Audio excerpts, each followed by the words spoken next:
security camera is rolling in a quiet suburban California neighborhood. At the house across the street, in the shadows, someone quietly opens a window and slips out. Watch, there. A blurry figure stepping forward, a small, uncertain girl, heading one way. Then she turns, hesitates, and starts to run, clutching an old cell phone. That was my only chance. At least if something happened to me, at least I died trying. 911 emergency, what are you reporting? Hello? This is 911, do you have an emergency? I just ran away from home. Do you know what street you're on? No. I just ran away from home because I live in a family of 15, okay? Can you hear me? And we have abusing parents. Did you hear that? Okay, how did they abuse you? Okay. They hit us, they throw us across, they throw us across the room. They pull our hair, they yank out our hair. I have my two little sisters right now are chained up. Okay, how old are you? I'm 17. What's your name? Jordan Turpin. Okay, I'm going to connect you to the sheriff's department so that they can help What? you. One moment, don't hang up. I won't. A second dispatcher picks up. Hello? Oh, yes, I'm still here. Nearly 4 years later, this is Jordan Turpin, remembering that night. My whole body was shaking, and when I was holding the phone, I remember the phone was I couldn't really dial 911 because I'm sorry. Shaking too much? Yeah, I was shaking, and so I was trying to dial 911, but I couldn't even get my thumb to press the buttons because I was shaking so bad. But I was trying to calm down. Thank you so much. I was trying to calm down so I could to do it, and then I finally pressed it, and when they answered, I literally never talked to somebody on the phone. What's your address? Okay, you guys, give me a minute. This is going to take a while. I've never been out. I don't go out much, so I don't know anything about the streets or anything. The dispatcher tracks her location from the GPS on her cell phone and sends out a request for a police officer. A deputy across town volunteers. He's 14 minutes away. And I was freaking out because I was like, wait, are they going to take me back there? I was so scared in that moment. I was actually on the road because I didn't even know about the sidewalk. You're supposed to be on the sidewalk, but I never been out there. The caller tries to find her house address on a piece of envelope she stuffed in her backpack. My address is 92570 574. Did you get it? Okay, so now you just gave me a whole bunch of numbers. You didn't give me any kind of street name there. Oh, okay, I'm sorry. Okay. Those are the numbers on my house. That's your zip code. The numbers on your house should only be 3 digits. Finally, she reads the correct address, but is panicking, not knowing whether her parents can look out a window and see her. Are you in a corner right now? I might be.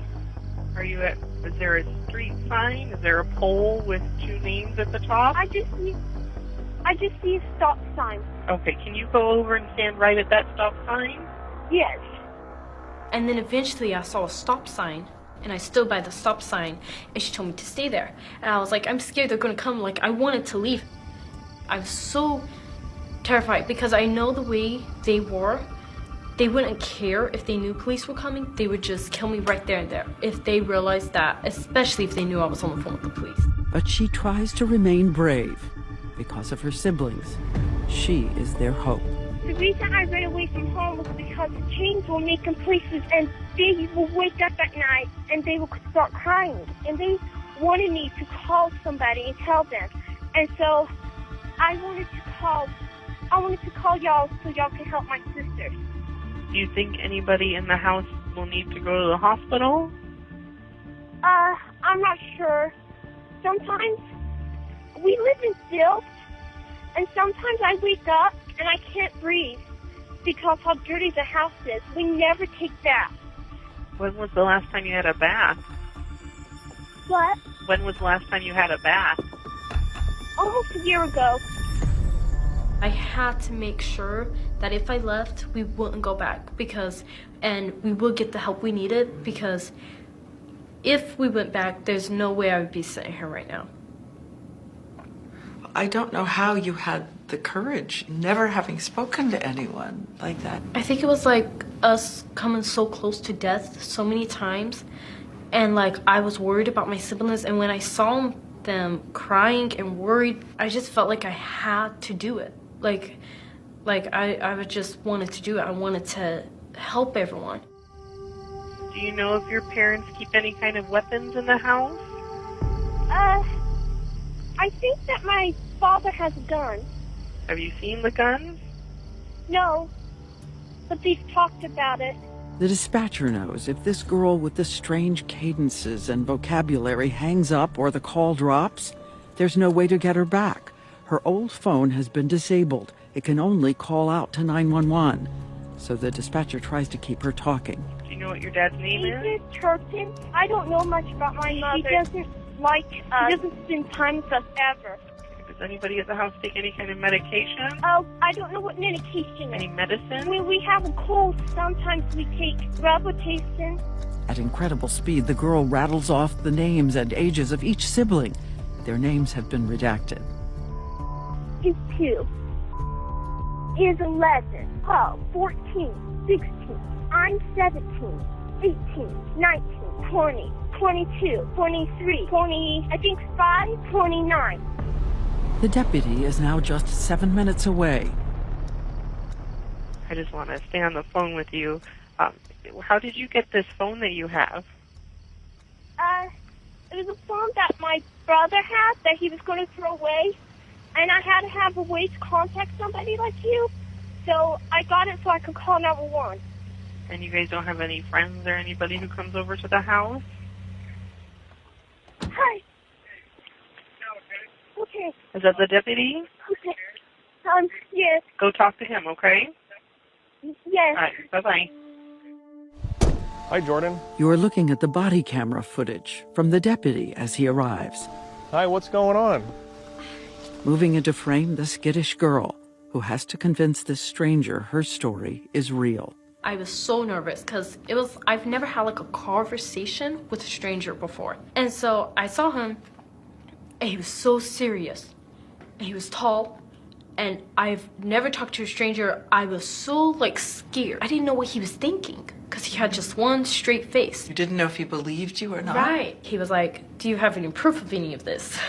And I was like, "Yes." He knew they were real. Yeah, they were obvious.